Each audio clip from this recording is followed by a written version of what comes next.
শুভেচ্ছা। আমি বিগত কয়েকদিন ধরে, কয়েক মাস হলো সম্ভবত, তারও বেশি, তারও আগে আমাদের ক্ষুদ্র জাতিগোষ্ঠীর যারা আছেন তাদের সম্প্রদায়ের সঙ্গে আমার একটা সম্পর্ক তৈরি হয়েছে।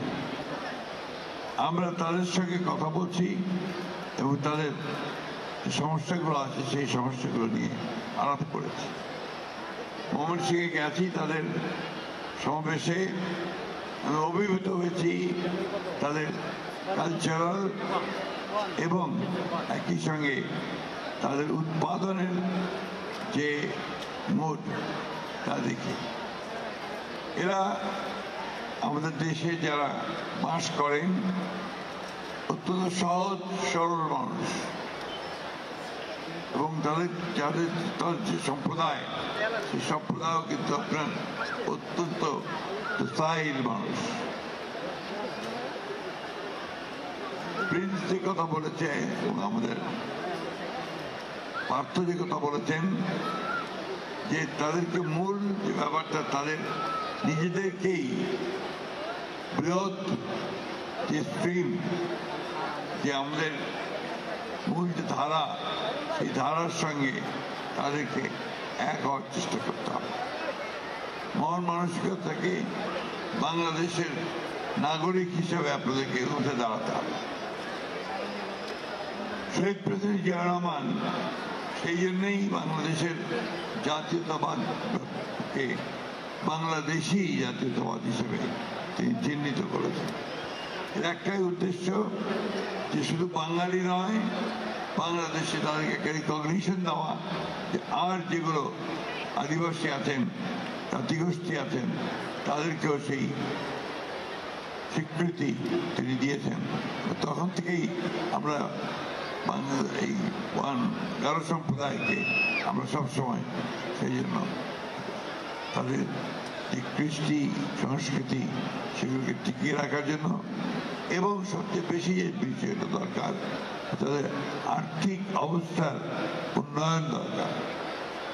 আমাদের দায়িত্ব হচ্ছে যে সকল সম্প্রদায়গুলোকে মূল সম্প্রদায়ের সঙ্গে কিছুটা এক করা, সেই সঙ্গে তাদের অর্থনৈতিক অবস্থা যেন উন্নত হয় তার ব্যবস্থা করা, একই সঙ্গে তাদের কৃষ্টি কালচারকে ধরে রাখা, ধারণ করা, এটা হচ্ছে একটা বড় কাজ বলে আমি মনে করি।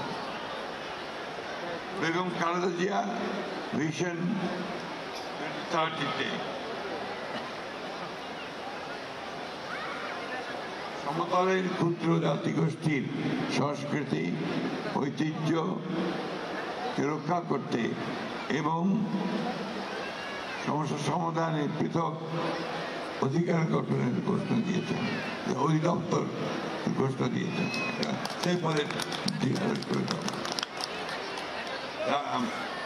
বিএনপি সরকারে আসলে ঢাকায় ক্ষুদ্র জাতিগোষ্ঠীর পৃথক সাংস্কৃতিক একাডেমি গঠন এবং সরকারিভাবে পয়গালা পালনের উৎসব পালনের বিষয়ে সক্রিয়ভাবে বিবেচনা করা হবে। আমি ব্যক্তিগতভাবে আজকে এখানে অত্যন্ত আনন্দিত হয়েছি যে আমার এখানে আসার সুযোগ হয়েছে। এই সম্প্রদায়ের যে একটা উৎসব, এখানে আমি সেই দেখলাম প্রাণ ভরে তারা সবাই সেই উৎসবে যোগ দিয়েছেন এবং যে বৈচিত্র্যময় তাদের যে সংস্কৃতি, সেই সংস্কৃতি আমাদের মূল সংস্কৃতিকে আরো সমৃদ্ধ করবে, এটা আমি বিশ্বাস করি। আমাদের দলের ভারপ্রাপ্ত চেয়ারম্যান তিনি 2022 সালে 31 দফা যে ঘোষণা দিয়েছেন, সেখানে খুব পরিষ্কার করে তিনি বলেছেন যে আমরা একটা রেইনবো নেশন তৈরি করব, অর্থাৎ যে নেশনে, যে জাতিতে সব সম্প্রদায়গুলো তারা সেখানে তাদের অবদান রাখতে সক্ষম হবে। সেটা ওই আমাদের এই বিএনপি সরকারে আসলে অবশ্যই সেখানে আমরা অত্যন্ত গুরুত্ব সহকারে আপনাদের সমস্যাগুলো বিবেচনা করা হবে। আমি আর সময় নিতে চাই না, শুধু এইটুকু বলতে চাই, আপনাদের এখানে এসে আমি অত্যন্ত আনন্দিত হয়েছি। আমি খুব অসুস্থ, তারপরে এসেও কিন্তু আমি আপনাদের এখানে এসে যেহেতু কথা দিয়েছি আমি এসেছি, এবং আপনাদেরকে আমি কথা বলতে চাই আমি অত্যন্ত আনন্দিত হয়েছি, অভিভূত হয়েছি আপনাদের আত্মীয়তা এবং উষ্ণতায়। ধন্যবাদ সকলকে। আসসালামু আলাইকুম, খুদা হাফেজ, বাংলাদেশ জিন্দাবাদ, গারো সম্প্রদায় জিন্দাবাদ।